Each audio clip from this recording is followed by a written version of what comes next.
മലപ്പുറം ജില്ലയിലായിരുന്നു നാടിനെ നടുക്കിയ ദാരുണ സംഭവം അരങ്ങേറിയത്. വൈകുന്നേരം ഏകദേശം 4:30 മണിയോടുകൂടി വളാഞ്ചേരി സ്കൂളിൽ അധ്യാപികയായിരുന്ന സന്ധ്യ ടീച്ചർ തന്റെ വീട്ടിലേക്ക് മടങ്ങിയെത്തി. ഗേറ്റും പ്രധാന വാതിലും തുറന്ന് അമ്മയെന്ന് വിളിച്ചുകൊണ്ട് അകത്തേക്ക് കയറിയ സന്ധ്യ ടീച്ചർ കാണുന്നത് നടുക്കുന്ന ഒരു കാഴ്ചയാണ്. ശരീരമാസകലം വെട്ടിനുറുക്കിയ നിലയിൽ ടീച്ചറുടെ അമ്മ രക്തത്തിൽ കുളിച്ച് പ്രധാന ഹാളിൽ കിടക്കുന്നു. കഴുത്ത് പൂർണ്ണമായും അറ്റുപോയ നിലയിലാണ്. തലയിൽ നിന്നും ഒരു ചെവിയും അടർന്നു മാറിയിട്ടുണ്ട്. അതിക്രൂര കൊലപാതകമാണ് സംഭവിച്ചിരിക്കുന്നത്. അലറി വിളിച്ചുകൊണ്ട് സന്ധ്യ ടീച്ചർ വീടിന് പുറത്തേക്കിറങ്ങി ഓടുകയും നാട്ടുകാരെയൊക്കെ വിവരമറിയിക്കുകയും ചെയ്തു. നാട്ടുകാർ വിവരമറിയിച്ചതിനെ തുടർന്ന് പോലീസ് സംഘവും സംഭവസ്ഥലത്തേക്ക് എത്തി. പോലീസ് സംഘം അവിടെ എത്തിയപ്പോഴേക്കും പ്രദേശമാകെ ആളുകളെ കൊണ്ട് നിറഞ്ഞിരുന്നു. സന്ധ്യ ടീച്ചറിനെയും അമ്മയെയും ആ പ്രദേശത്തുള്ള മുഴുവൻ ആളുകൾക്കും അറിയാവുന്നതാണ്. അതുകൊണ്ട് തന്നെ ടീച്ചർ പഠിപ്പിക്കുന്ന വിദ്യാർത്ഥികളും അവരുടെ രക്ഷിതാക്കളും വരെ വിവരമറിഞ്ഞ് സംഭവസ്ഥലത്തേക്ക് ഓടിയെത്തി. വളാഞ്ചേരി സ്റ്റേഷനിൽ നിന്നുള്ള SI സംഘവും ആ വീടിനുള്ളിലേക്ക് കടന്നപ്പോൾ തന്നെ ആ കാഴ്ച കണ്ട് പോലീസ് സംഘവും അമ്പരന്നുപോയി. ആ സ്ത്രീയുടെ ശരീരത്തിൽ തലങ്ങും വിലങ്ങും വെട്ടി പരിക്കേൽപ്പിച്ചിരിക്കുകയാണ്. കുടലുകളും മാംസവും വരെ പുറത്തു വന്ന നിലയിലായിരുന്നു. കഴുത്തും ചെവിയും വെട്ടിമുറിച്ച നിലയിലാണ്. ഒരു ചെവി ഇല്ല എന്ന് തന്നെ പറയാം. ഈ സമയത്തായിരുന്നു SIയുടെ ശ്രദ്ധയിൽ ഒരു കാര്യം പതിയുന്നത്. ആ സ്ത്രീ കിടക്കുന്നതിന് സമീപ പ്രദേശത്തും കട്ടിലിലും തറയിലുമൊക്കെ മുളകുപൊടി വാരി വിതറിയിരിക്കുകയാണ്. ഒരു സീസൺഡ് ക്രിമിനൽ അല്ലെങ്കിൽ ഒന്നിലധികം ക്രിമിനൽസ് ചേർന്ന് നടത്തിയ ഒരു കുറ്റകൃത്യമാണിതെന്ന് പോലീസ് സംഘത്തിന് ഒറ്റ നോട്ടത്തിൽ തന്നെ വ്യക്തമായി. പോലീസ് വിവരമറിയിച്ചതിനെ തുടർന്ന് ഉന്നത ഉദ്യോഗസ്ഥരും ഫോറൻസിക് സംഘവും സംഭവസ്ഥലത്തേക്ക് എത്തി. പ്രായമായ അമ്മ വീട്ടിൽ തനിച്ചായതുകൊണ്ട് തന്നെ സന്ധ്യ ടീച്ചർ സ്കൂളിലേക്ക് പോകുന്നതിന് മുൻപ് തന്നെ പ്രധാന വാതിലും ഗേറ്റും പൂട്ടാറുണ്ട്. എന്നാൽ അടുക്കളവാതിൽ ചാരി വെക്കാറാണ് പതിവ്. അങ്ങനെയെങ്കിൽ കുറ്റവാളി അല്ലെങ്കിൽ കുറ്റവാളികൾ അടുക്കളവാതിലിലൂടെ തന്നെയാകാം അകത്തേക്ക് പ്രവേശിച്ചിരിക്കുന്നതെന്ന് പോലീസ് ഉറപ്പിച്ചു. മറ്റൊരു കാര്യം കൂടി സന്ധ്യ ടീച്ചർ പോലീസിനോട് പറഞ്ഞു. അവരുടെ അമ്മ ധരിച്ചിരുന്ന കമ്മലുകളിൽ ഒരെണ്ണം മാത്രമേ ഇപ്പോൾ കാണാനുള്ളൂ. അതിനു പുറമെ കൈകളിൽ അണിഞ്ഞിരിക്കുന്ന വളകളും കാണാനില്ല. ആ വീട്ടിലുള്ള അലമാരകളോ മേശവലിപ്പുകളോ ഒന്നും തന്നെ തുറന്നിട്ടില്ല. ആ സ്ത്രീയുടെ സ്വർണ്ണാഭരണങ്ങൾ മാത്രം മോഷണം പോയതിൽ പോലീസിന് സംശയം തോന്നി. ആ സ്ത്രീയുടെ ശരീരത്തിലുള്ള ആഭരണങ്ങൾ മാത്രം ലക്ഷ്യം വെച്ചെത്തിയ ആളുകളാണെങ്കിൽ അവർ നേരത്തെ തന്നെ ആ സ്ത്രീയെ കണ്ടിട്ടുണ്ടാകണം. അല്ലെങ്കിൽ പിന്നെ പ്രധാന വാതിലും ഗേറ്റും പൂട്ടിയ നിലയിൽ കണ്ടിട്ടും ആ വീട്ടിൽ ആളുണ്ട് എന്ന് എങ്ങനെ മോഷണം നടത്താനെത്തിയ വ്യക്തികൾക്ക് മനസ്സിലായി എന്നുള്ള കാര്യത്തിൽ പോലീസിന് സംശയം തോന്നി. അതുമാത്രവുമല്ല, അവിടേക്കെത്തിയ വ്യക്തികൾക്ക് അടുക്കളവാതിൽ ചാരിയിട്ടേ ഉള്ളൂ എന്നുള്ള കാര്യവും അറിവുണ്ടായിരിക്കണം. പോലീസിന്റെ സംശയങ്ങൾ ബലപ്പെട്ടു വന്നപ്പോഴേക്കും ഡോഗ് സ്ക്വാഡ് സംഭവസ്ഥലത്തേക്ക് എത്തി. മൃതദേഹവും വീടിനകവുമൊക്കെ മണം പിടിച്ച പോലീസ് നായ അവിടെ നിന്നും അടുക്കള ഭാഗത്തുകൂടിയാണ് ഇറങ്ങി ഓടിയത്. അടുക്കള ഭാഗത്തുകൂടി വെളിയിലേക്ക് ഇറങ്ങിയ പോലീസ് നായ സമീപത്തുള്ള പറമ്പിലൂടെ ഓടി അവിടെയുള്ള പ്രധാന റോഡിലേക്ക് എത്തുകയും ചെയ്തു. അവിടെ എത്തിയതിനു ശേഷം പോലീസ് നായ മുൻപോട്ട് പോകാൻ കഴിയാത്ത അവസ്ഥയിൽ അതിന്റെ ഓട്ടം അവസാനിപ്പിക്കുകയും ചെയ്തു. പ്രതി അല്ലെങ്കിൽ പ്രതികൾ റോഡിലെത്തിയതിനു ശേഷം വാഹനത്തിൽ കയറി രക്ഷപ്പെട്ടിരിക്കാമെന്ന് പോലീസ് വിലയിരുത്തി. അതുമാത്രവുമല്ല, കൊലപാതകികൾ എത്തിയിരിക്കുന്നത് വീടിന്റെ പിൻഭാഗത്തുള്ള തുറസായ പറമ്പിലൂടെയാണ്. അതുമാത്രവുമല്ല, അടുക്കളവാതിൽ തുറന്നിരിക്കുമെന്ന് ഉറപ്പുള്ള വ്യക്തികൾ തന്നെയാകാം മോഷണത്തിന് പിന്നിലെന്നും പോലീസിന് ഉറപ്പായി. ഈ സമയത്ത് ഫോറൻസിക് സംഘത്തിന്റെ പരിശോധന വീടിനുള്ളിൽ പുരോഗമിക്കുകയായിരുന്നു. ഫോറൻസിക് സംഘം അടുക്കള ഭാഗത്തു നിന്നും മൃതദേഹം കിടന്ന ഭാഗത്തു നിന്നുമൊക്കെ ഫിംഗർ പ്രിന്റുകൾ ശേഖരിച്ചു. എന്നാൽ മൃതദേഹം കിടന്ന ഭാഗത്ത് വിവരമറിഞ്ഞ് ആ വീട്ടിലേക്ക് ഓടിയെത്തിയ നാട്ടുകാരുടെ വിരലടയാളങ്ങൾ കൂടി ഇടകലർന്നിരിക്കുകയാണ്. പോലീസിന്റെയും ഫോറൻസിക് സംഘത്തിന്റെയും പരിശോധനകൾക്ക് ശേഷം ഇൻക്വസ്റ്റ് നടപടികൾ പൂർത്തിയാക്കി മൃതദേഹം പോസ്റ്റ്മോർട്ടത്തിനായി ഹോസ്പിറ്റലിലേക്ക് ഷിഫ്റ്റ് ചെയ്തു. തൊട്ടടുത്ത ദിവസം തന്നെ പോലീസ് സംഘം വിവിധ ഗ്രൂപ്പുകളായി തിരിഞ്ഞ് അന്വേഷണം കൂടുതൽ വിപുലമാക്കി. ആദ്യഘട്ടത്തിൽ തന്നെ പരിസരവാസികളുടെ ഒരു ലിസ്റ്റ് തയ്യാറാക്കി. ലിസ്റ്റിൽ ഉൾപ്പെടുന്ന ആളുകളെയെല്ലാം വിശദമായി ചോദ്യം ചെയ്യലിന് വിധേയമാക്കാനായിരുന്നു പോലീസ് സംഘത്തിന്റെ ലക്ഷ്യം. ഇതേ സമയം തന്നെ മറ്റൊരു സംഘം പോലീസുകാർ വളാഞ്ചേരി ഭാഗത്തുള്ള ജുവലറികളിലും സ്വർണ്ണപ്പണയ ഇടപാട് നടത്തുന്ന സ്ഥാപനങ്ങളിലും ഒരു പ്രത്യേക നിർദ്ദേശവും നൽകി. കൊല്ലപ്പെട്ട കുഞ്ഞിലക്ഷ്മി അമ്മയുടെ ആഭരണങ്ങൾ ഏതെങ്കിലും കാരണവശാൽ ആരെങ്കിലും പണയം വെക്കാനോ വിൽക്കാനോ ചെല്ലുന്നുണ്ടെങ്കിൽ അക്കാര്യം ഉടൻ തന്നെ പോലീസിൽ റിപ്പോർട്ട് ചെയ്യണമെന്നുള്ള നിർദ്ദേശമാണ് ജുവലറികൾക്കും അതുപോലെ തന്നെ ബാങ്കിംഗ് സ്ഥാപനങ്ങൾക്കും നൽകിയത്. നിർദ്ദേശങ്ങളിൽ ഏറ്റവും പ്രധാനപ്പെട്ട കാര്യം, ആരെങ്കിലും ഒരൊറ്റ കമ്മലുമായി പണയം വെക്കാനോ വിൽക്കാനോ വരുന്നുണ്ടെങ്കിൽ അത് പ്രത്യേകം നോട്ട് ചെയ്യണമെന്നുള്ളതായിരുന്നു. അതുപോലെ തന്നെ നഷ്ടമായ മാലയ്ക്കും ഒരു പ്രത്യേകതയുണ്ടായിരുന്നു. ആ സ്ത്രീ ധരിച്ചിരുന്നത് പഴയ മോഡലിലുള്ള ഒരാഭരണമായിരുന്നു. പുതിയ കാലത്ത് അത്തരത്തിലുള്ള ഫാഷൻ തീർത്തും അപ്രാപ്യമായ സാഹചര്യത്തിൽ ആ ഡിസൈൻ കണ്ടെത്താൻ വളരെ എളുപ്പവുമാണ്. ആ മോഡലിനെ കുറിച്ചൊക്കെ സന്ധ്യ ടീച്ചർ പോലീസിനോട് പറഞ്ഞ കാര്യങ്ങൾ അവരതുപോലെ തന്നെ ജുവലറികളെയും ബാങ്കുകളെയും അറിയിച്ചിരുന്നു. അത്രയും വലിയൊരു സംഭവം നടന്നിട്ടും ആ വീട്ടിൽ നിന്നും ഒരു ശബ്ദവും നാട്ടുകാരും കേട്ടിട്ടില്ല എന്ന് പറഞ്ഞത് പോലീസിനെ അതിശയിപ്പിച്ചു. നാട്ടുകാരെയും അയൽവാസികളെയും ഒക്കെ വിശദമായി ചോദ്യം ചെയ്തെങ്കിലും പോലീസ് സംഘത്തിന് പ്രത്യേകിച്ച് ഒന്നും തന്നെ ലഭിച്ചില്ല. അന്ന് വൈകുന്നേരം വരെ അന്വേഷണം നടത്തിയിട്ടും ആശാവഹമായ ഒന്നും തന്നെ പോലീസ് സംഘത്തിന് കിട്ടിയില്ല. ഈ സമയത്തായിരുന്നു പോലീസിനെ തേടി പോസ്റ്റ്മോർട്ടം റിപ്പോർട്ട് എത്തുന്നത്. കുഞ്ഞുലക്ഷ്മിയുടെ ശരീരത്തിൽ 28 തവണ മൂർച്ചയേറിയ എന്തോ ആയുധം ഉപയോഗിച്ച് വെട്ടി പരിക്കേൽപ്പിച്ചിരിക്കുകയാണ്. 28 തവണ വെട്ടി പരിക്കേൽപ്പിച്ചിട്ടും കഴുത്തിന് വരെ വെട്ടുകിട്ടിയിട്ടും ആ സ്ത്രീ മരിക്കാത്ത സാഹചര്യത്തിൽ അവരെ കഴുത്തി ഞെരിച്ച് കൊലപ്പെടുത്തിയിരിക്കുകയാണെന്ന് പോസ്റ്റ്മോർട്ടം റിപ്പോർട്ടിൽ വായിച്ചെറിഞ്ഞ പോലീസ് സംഘത്തിന് അതിശയം തോന്നി. വെറുമൊരു മോഷണമായിരുന്നു ഉദ്ദേശമെങ്കിൽ ആ സ്ത്രീയെ വെട്ടി പരിക്കേൽപ്പിച്ച ശേഷം ആഭരണങ്ങളുമായി കള്ളന്മാർക്ക് കടന്നു കളയാമായിരുന്നു. എന്നാൽ ആ സ്ത്രീ മരണപ്പെടണമെന്ന് അവർക്ക് നിർബന്ധമുള്ള രീതിയിലാണ് കൊലപാതകം നടന്നിരിക്കുന്നത്. ഏതെങ്കിലും കാരണവശാൽ കുഞ്ഞുലക്ഷ്മി ജീവിതത്തിലേക്ക് തിരികെ എത്തുന്ന സാഹചര്യത്തിൽ തങ്ങളെ തിരിച്ചറിഞ്ഞാൽ പ്രശ്നമാകുമെന്ന് ഉറപ്പുള്ള വ്യക്തികൾ തന്നെയാകാം കൊലപാതകത്തിന് പിന്നിലെന്നും ആ വ്യക്തികളെ കുഞ്ഞുലക്ഷ്മിക്ക് ഒരുപക്ഷെ പരിചയമുണ്ടായിരുന്നിരിക്കാമെന്നും പോലീസ് വിലയിരുത്തി. അതുമാത്രവുമല്ല, ഞെട്ടിക്കുന്ന ചില കണ്ടെത്തലുകളായിരുന്നു പോസ്റ്റ്മോർട്ടം റിപ്പോർട്ടിലുണ്ടായിരുന്നത്. കൊലപാതകം നടത്തിയിരിക്കുന്നത് ഒരേ ഒരു വ്യക്തിയാണെന്നുള്ള സൂചനകളാണ് പോസ്റ്റ്മോർട്ടം റിപ്പോർട്ട് നൽകുന്നത്. അതിന് കാരണം കുഞ്ഞുലക്ഷ്മിയുടെ ശരീരത്തിലേറ്റ ഒരേ ഫോഴ്സിലുള്ള വെട്ടുകളാണ്. എല്ലാ വെട്ടുകളും ഒരു ആയുധത്തിൽ നിന്നും ഉണ്ടായിട്ടുള്ളതാണ്. ഒന്നിലധികം പേർ കുറ്റകൃത്യത്തിന് പിന്നിലുണ്ടെങ്കിൽ ഒന്നിലധികം ആയുധങ്ങൾ കൊലപാതകത്തിന് ഉപയോഗിക്കേണ്ടി വന്നേക്കും. ഇവിടെ ഒരായുധം മാത്രമാണ് ശരീരത്തിൽ പതിഞ്ഞിട്ടുള്ളത്. പോസ്റ്റ്മോർട്ടം റിപ്പോർട്ട് അനുസരിച്ച് കൊലപാതകം നടന്നിരിക്കുന്നത് ഉച്ചയ്ക്ക് ഏകദേശം 1 മണിക്കും 2 മണിക്കും ഇടയിലാണ്. അയൽപ്പക്കത്തുള്ള പല വീടുകളിലും ആ സമയത്ത് ആളുകൾ ഉണ്ടായിരുന്നില്ല. പോസ്റ്റ്മോർട്ടം കഴിഞ്ഞ് കുഞ്ഞുലക്ഷ്മി അമ്മയുടെ മൃതദേഹം പട്ടാമ്പിയിലുള്ള മകന്റെ വീട്ടിലേക്കാണ് സംസ്കാര ചടങ്ങുകൾക്കായി കൊണ്ടുപോയത്. മരണാനന്തര ചടങ്ങിൽ പങ്കെടുക്കാനെത്തിയ വ്യക്തികളെയൊക്കെ നിരീക്ഷിക്കുന്നതിന് വേണ്ടി വേഷം മാറിയ പോലീസ് സംഘവും അക്കൂട്ടത്തിലുണ്ടായിരുന്നു. ചില കൊലപാതകികൾ കൊല നടത്തിയ ശേഷം അവരുടെ മരണാനന്തര ചടങ്ങിൽ മറ്റുള്ള ബന്ധുക്കൾക്കുണ്ടാകുന്ന ദുഃഖം കാണുന്നതിനു വേണ്ടി അവിടെ പങ്കെടുക്കാറുണ്ട്. അത്തരത്തിൽ ആരെങ്കിലും എത്തിച്ചേരാൻ സാധ്യതയുണ്ടെങ്കിൽ അവരെ കൈയോടെ പിടികൂടാനാണ് മഫ്തിയിലുള്ള പോലീസ് സംഘം അവിടെ എത്തിയത്. മരണാനന്തര ചടങ്ങുകൾ പൂർത്തിയായിട്ടും കൊലപാതകിയെന്ന് സംശയിക്കാൻ കഴിയാവുന്ന ആരെയും തന്നെ കണ്ടെത്താൻ പോലീസ് സംഘത്തിന് കഴിഞ്ഞില്ല. ഇതേസമയം തന്നെ മറ്റൊരു സംഘം പോലീസുകാർ വളാഞ്ചേരിയിലുള്ള പ്രദേശവാസികളെയൊക്കെ വിശദമായി ചോദ്യം ചെയ്യുന്നതിന്റെ തിരക്കിലായിരുന്നു. പണയമിടപാടുകൾ നടത്തുന്ന സ്ഥാപനങ്ങൾ കേന്ദ്രീകരിച്ചും ജ്വല്ലറികൾ കേന്ദ്രീകരിച്ചുമുള്ള അന്വേഷണം മറ്റൊരു വിഭാഗം നടത്തുന്നതിനിടയിൽ തന്നെ കൊലപാതകം നടന്ന വീടിന് സമീപത്തുള്ള മൊബൈൽ ടവർ ലൊക്കേഷനുകളിലേക്ക് എത്തിയിട്ടുള്ള മൊബൈൽ നമ്പറുകൾ കേന്ദ്രീകരിച്ചും മറ്റൊരു സംഘം പോലീസ് അന്വേഷണം വിപുലമാക്കിയിരുന്നു. സംഭവം നടന്ന സമയത്ത് ടവറുകളിൽ ആക്റ്റീവായിരുന്ന മൊബൈൽ ഫോണുകളുടെ ഡീറ്റെയിൽസ് കേന്ദ്രീകരിച്ച് വളരെ വിശദമായ ഒരു അന്വേഷണം തന്നെയാണ് സൈബർ സെല്ലുമായി ചേർന്ന് ഒരു വിഭാഗം പോലീസ് സംഘം നടത്തിയത്. അന്വേഷണം തകൃതിയായി നടക്കുന്നതിനിടയിലായിരുന്നു SIക്ക് ഒരു ഫോൺ കോൾ എത്തുന്നത്. വളാഞ്ചേരി ജ്വല്ലറിയിൽ നിന്നായിരുന്നു പോലീസ് സംഘത്തിന് കോൾ ലഭിച്ചത്. വളാഞ്ചേരിയിലുള്ള ഒരു ജ്വല്ലറിയിൽ ഒരു സ്ത്രീ കുറച്ച് ആഭരണങ്ങൾ വിൽക്കാൻ എത്തിയിരിക്കുകയാണ്. ഒരു മാലയും വളയും ഒരു കമ്മലുമാണ് അവർ വിൽക്കാൻ കൊണ്ടുവന്നിരിക്കുന്നതെന്നും ജ്വല്ലറി ഉടമകൾ പോലീസിനോട് വ്യക്തമാക്കി. പോലീസ് സംഘം ഉടൻ തന്നെ ജ്വല്ലറിയിലെത്തി കാര്യങ്ങൾ വിശദമായി അന്വേഷിച്ചറിഞ്ഞു. ആ സ്ത്രീ തന്റെ മകന്റെ ഒരു ആവശ്യത്തിനു വേണ്ടി പെട്ടെന്ന് കൈവശമുണ്ടായിരുന്ന കുറച്ച് ആഭരണങ്ങൾ വിൽക്കാനാണ് ജ്വല്ലറിയിൽ എത്തിയിരിക്കുന്നതെന്നാണ് അറിയിച്ചത്. എന്നാൽ അവരുടെ കൈവശം ഐഡന്റിറ്റി കാർഡോ മറ്റു രേഖകളോ ഇല്ലാത്ത സാഹചര്യത്തിൽ ആ സ്ത്രീയെ നേരിട്ട് പരിചയമില്ലാത്തതുകൊണ്ട് തന്നെ സ്വർണം വിൽക്കാൻ കഴിയില്ല എന്ന് ജ്വല്ലറി ഉടമകൾ ആ സ്ത്രീയെ അറിയിക്കുകയും ആ സ്ത്രീ അവിടെ നിന്നും പോവുകയും ചെയ്തു. ജ്വല്ലറിയിൽ നിന്ന് പുറത്തേക്കിറങ്ങിയ സ്ത്രീ ജ്വല്ലറിക്ക് എതിർവശമുള്ള ഒരു കടയിലെ ജോലിക്കാരനുമായി സംസാരിക്കുന്നത് തങ്ങൾ കണ്ടിരുന്നു എന്നുകൂടി ജ്വല്ലറിയിലുള്ള ജീവനക്കാർ പോലീസിനോട് പറഞ്ഞു.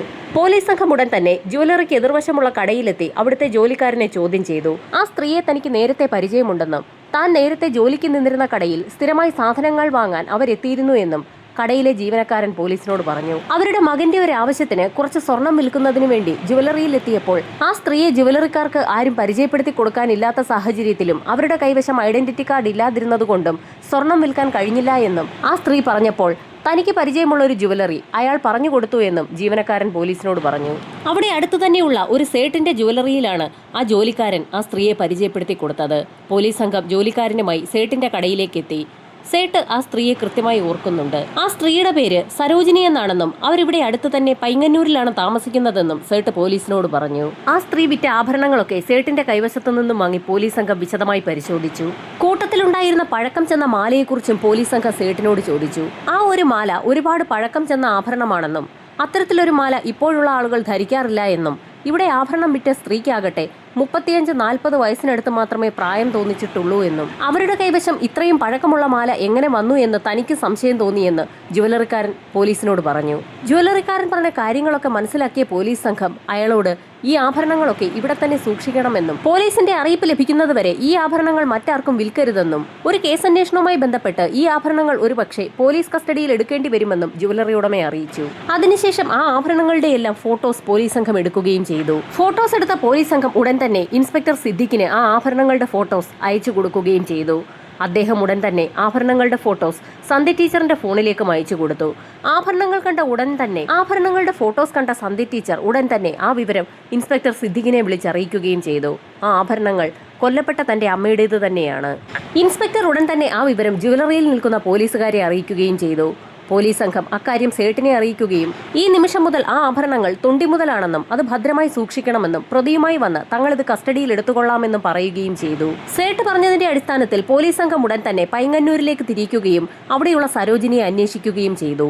പോലീസ് സംഘം അന്വേഷിച്ചെത്തിയപ്പോൾ അവിടെ ഒന്നല്ല 4 സരോജിനിമാരെയാണ് കണ്ടെത്താൻ കഴിഞ്ഞത്. 4 പേരുടെയും ഫോട്ടോസ് എടുത്ത പോലീസ് സംഘം ആ ഫോട്ടോസ് ഉടൻ തന്നെ ജ്വല്ലറി ഉടമയായ സേട്ടിന്റെ മൊബൈലിലേക്ക് അയച്ചു കൊടുക്കുകയും ചെയ്തു. എന്നാൽ പോലീസിനെ ഞെട്ടിച്ചുകൊണ്ട് ആ 4 പേരുമല്ല താൻ കണ്ട സരോജിനി എന്നായിരുന്നു സേട്ടിന്റെ മറുപടി. ആഭരണം വിറ്റ സ്ത്രീ അവർ പറഞ്ഞ പേരും സ്ഥലവും വ്യാജമായിരുന്നു. യഥാർത്ഥത്തിൽ സേട്ടിനെയും പോലീസുകാരെയും ആ സ്ത്രീ കബളിപ്പിക്കുകയായിരുന്നു. ഏതോ കൊലപാതകി മോഷണം നടത്തിയ ശേഷം കൈവശപ്പെടുത്തിയ സ്വർണം ആ സ്ത്രീയെ ഉപയോഗിച്ച് ജ്വല്ലറിയിൽ വിറ്റിരിക്കുകയാണ്. ആ സ്ത്രീയെയും കൊലപാതകിയെയും കണ്ടെത്താൻ പോലീസ് സംഘം വീണ്ടും വിപുലമായൊരു ശ്രമം തന്നെ ആരംഭിച്ചു. അതിന്റെ ഭാഗമായി നേരത്തെ ചോദ്യം ചെയ്ത വ്യക്തികളെയെല്ലാം വീണ്ടും വിളിച്ചു വരുത്തി ഒന്നുകൂടി ചോദ്യം ചെയ്യാൻ പോലീസ് സംഘം തീരുമാനിച്ചു. ഇത്തവണ ചോദ്യം ചെയ്യലിനിടയിൽ ആ വ്യക്തികളുടെയൊക്കെ വീഡിയോ ശേഖരിക്കുകയും പോലീസ് സംഘം ചെയ്തു. ഏകദേശം 100ഓളം വരുന്ന ആളുകളുടെ വീഡിയോയാണ് പോലീസ് സംഘം ശേഖരിച്ചത്. ആഭരണം വിറ്റ് ആ സ്ത്രീയെ നേരിൽ കണ്ട് പരിചയമുള്ളത് സേട്ടിനും അതുപോലെ തന്നെ സമീപത്തുള്ള കടയിലെ ജോലിക്കാരനുമാണ്. അവരെ ഇരുവരെയും സ്റ്റേഷനിലേക്ക് വിളിച്ചു വരുത്തി 100ഓളം വരുന്ന വീഡിയോ ദൃശ്യങ്ങൾ പോലീസ് സംഘം കാണിച്ചു കൊടുക്കുകയും ചെയ്തു. എന്നാൽ അവർ രണ്ടുപേരും ഒരേ സ്വരത്തിൽ പറഞ്ഞത് ഈ വീഡിയോ ദൃശ്യങ്ങളിൽ കാണുന്ന വ്യക്തികളിൽ ആരും തന്നെയല്ല ആ സ്ത്രീ എന്നുള്ളതായിരുന്നു. അതിവേഗം പ്രതിയിലേക്ക് എത്താൻ കഴിയുമെന്ന് കരുതിയിരുന്ന പോലീസ് സംഘത്തിന്റെ പ്രതീക്ഷയും ആകെ തെറ്റി. തങ്ങളുടെ അന്വേഷണം തെറ്റായ ദിക്കിലാണ് നീങ്ങുന്നതെന്ന് തോന്നിയ നിമിഷത്തിൽ തന്നെ ഇൻസ്പെക്ടർ സിദ്ദിഖും സംഘവും മറ്റൊരു അന്വേഷണ മുറ അവലംബിച്ചു. കൊലപാതകം നടന്നിരിക്കുന്നത് കുഞ്ഞുലക്ഷ്മി അമ്മയുടെ മകളായ സന്ധി ടീച്ചറുടെ വീട്ടിലാണ്. എന്നാൽ അവരെ അടക്കം ചെയ്തതാകട്ടെ പട്ടാമ്പിയിലുള്ള അവരുടെ മകന്റെ വീട്ടിലാണ്. അതുകൊണ്ട് തന്നെ മകൻ താമസിക്കുന്ന പ്രദേശത്തുള്ള ആളുകളെ കേന്ദ്രീകരിച്ച് ഒരു അന്വേഷണം നടത്താൻ ആ ഘട്ടത്തിലാണ് പോലീസ് സംഘം തീരുമാനിച്ചത്.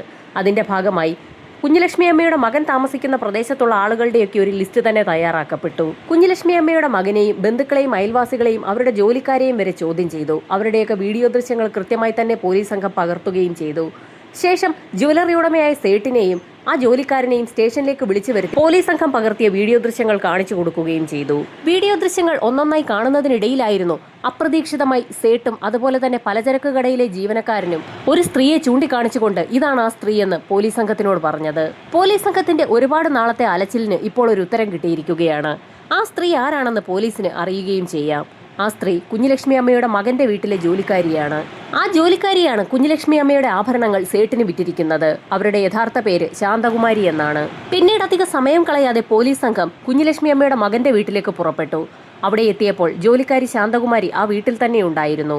അവരിൽ നിന്നും കൂടുതൽ കാര്യങ്ങൾ ചോദിച്ചറിയാനാണെന്ന് പറഞ്ഞുകൊണ്ട് ശാന്തകുമാരിയെ പോലീസ് സംഘം തന്ത്രപൂർവ്വം ജീപ്പിലേക്ക് കയറ്റുകയും സ്റ്റേഷനിലെത്തിക്കുകയും ചെയ്തു. തന്റെ അമ്മയുടെ മരണവുമായി ബന്ധപ്പെട്ട് ജോലിക്കാരി ശാന്തകുമാരിയെ ജീപ്പിൽ കയറ്റിക്കൊണ്ടു പോകുന്നത് തീർത്തും അത്ഭുതത്തോടുകൂടിയാണ് കുഞ്ഞുലക്ഷ്മി അമ്മയുടെ മകൻ നോക്കിക്കണ്ടത്. എന്തുകൊണ്ടാണ് അവരെ കയറ്റിക്കൊണ്ടു പോകുന്നതെന്ന് അവർക്കൊക്കെ സംശയം തോന്നി. സ്റ്റേഷനിൽ എത്തിച്ച ശാന്തകുമാരിയെയും കൊണ്ട് ഇൻസ്പെക്ടർ സിദ്ദിഖ് സംഘവും നേരെ പോയത് സ്വർണ്ണക്കടക്കാരൻ സേട്ടിന്റെ കടയിലേക്കാണ്.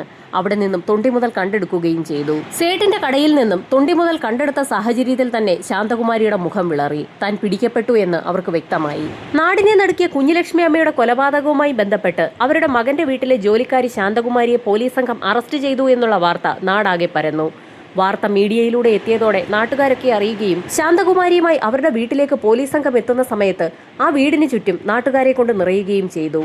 കുഞ്ഞുലക്ഷ്മി അമ്മയുടെ കൊലപാതകവുമായി ബന്ധപ്പെട്ട് പോലീസ് സംഘത്തിന് യഥാർത്ഥ പ്രതികളെ കിട്ടാത്ത സാഹചര്യത്തിൽ ശാന്തകുമാരിയെ പ്രതിയാക്കിയതാണെന്ന തരത്തിൽ നാട്ടുകാർ പലരും പോലീസിനോട് പറയുകയും തട്ടിക്കയറുകയും ചെയ്തു. ഈ സമയത്തായിരുന്നു പോലീസ് സംഘം ശാന്തകുമാരിയുമായി അവരുടെ വീടിനുള്ളിലേക്ക് കയറിയതും ചില ബന്ധുക്കളെയും നാട്ടുകാരെയും ഒക്കെ ആ വീടിനുള്ളിലേക്ക് വിളിപ്പിക്കുകയും ചെയ്തത്. അതിനുശേഷം ശാന്തകുമാരി പോലീസിന്റെയും നാട്ടുകാരുടെയും ഒക്കെ മുൻപിൽ വെച്ച് തന്നെ അവരുടെ കിടപ്പുമുറിയിലേക്ക് കയറുകയും തലയണയുടെ ഒരു ഭാഗം തുറന്ന് അതിൽ നിന്നും 40,000 രൂപ പുറത്തെടുക്കുകയും ചെയ്തു. നാട്ടുകാരൊക്കെ ആ കാഴ്ച കണ്ട് ഞെട്ടിപ്പോയി. ജോലിക്കാരിയായിരുന്ന ശാന്തകുമാരി അവരുടെ തലയണ തുറന്ന് അതിൽ നിന്നും അത്രയധികം പണം എങ്ങനെ എടുത്തു എന്നായിരുന്നു പലർക്കും സംശയം തോന്നിയത്. അതുവരെ ശാന്തകുമാരിയെ പ്രൊട്ടക്ട് ചെയ്ത് സംസാരിച്ചു കൊണ്ടിരുന്നവർ പോലും ആ നിമിഷത്തിൽ നിശബ്ദരായി മാറി. ശരിക്കും നടുങ്ങിപ്പോയത് ശാന്തകുമാരിയുടെ ഭർത്താവായിരുന്നു. തന്റെ ഭാര്യ അത്തരത്തിലൊരു കാര്യം ചെയ്യുമെന്ന് സ്വപ്നത്തിൽ പോലും അയാൾ കരുതിയിരുന്നില്ല. തെളിവെടുപ്പ് പൂർത്തിയാക്കിയ പോലീസ് സംഘം ശാന്തകുമാരിയുമായി സ്റ്റേഷനിലേക്ക് മടങ്ങിയെത്തി. പോലീസ് സംഘത്തിന്റെ ചോദ്യം ചെയ്യലുകൾക്ക് മുൻപിൽ ശാന്തകുമാരി പല കഥകളും പറഞ്ഞു തുടങ്ങി. ഇടയ്ക്ക് കുറച്ചുകാലം ശാന്തകുമാരി കുഞ്ഞുലക്ഷ്മി അമ്മയുടെയും മകൾ സന്ധ്യയുടെയും കൂടെ ആ വീട്ടിൽ താമസിച്ചിരുന്നു. ആ വീട്ടിലെ രീതികളെക്കുറിച്ചൊക്കെ ശാന്തകുമാരിക്ക് വളരെ നന്നായി അറിയാം. അടുക്കളവാതിൽ ചാരി വെച്ച ശേഷം വീടിന്റെ പ്രധാന വാതിലും ഗേറ്റും പൂട്ടിക്കൊണ്ടാണ് സന്ധി ടീച്ചർ സ്കൂളിലേക്ക് പോകാറുള്ളതെന്നും ശാന്തകുമാരിക്ക് വ്യക്തമായി അറിയാം. ഇക്കാര്യങ്ങളൊക്കെ അറിവുള്ള ശാന്തകുമാരി വിദഗ്ധമായി പ്ലാൻ ചെയ്ത ഒരു കാര്യമാണ് നടപ്പിലാക്കിയിരിക്കുന്നത്.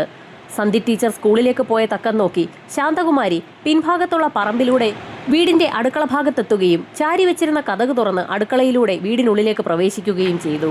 അടുക്കളയിൽ നിന്നും വെട്ടുകത്തി കൈവശപ്പെടുത്തിയ ശാന്തകുമാരി അതുമായി പ്രധാന ഹാളിലേക്ക് കടന്നു. ഈ സമയത്ത് കുഞ്ഞുലക്ഷ്മി അമ്മ ഹാളിൽ നിൽക്കുകയായിരുന്നു. തന്റെ പിന്നിൽ ആരോ ഉണ്ടെന്ന് തോന്നിയ കുഞ്ഞുലക്ഷ്മി അമ്മ തിരിഞ്ഞു നോക്കിയ നിമിഷത്തിൽ തന്നെ കയ്യിലുണ്ടായിരുന്ന വെട്ടുകത്തി ഉപയോഗിച്ച് ശാന്തകുമാരി കുഞ്ഞുലക്ഷ്മി അമ്മയെ വെട്ടി പരിക്കേൽപ്പിച്ചു. ആ വെട്ടാണ് പിന്നീട് 28 വെട്ടുകളായി മാറിയത്.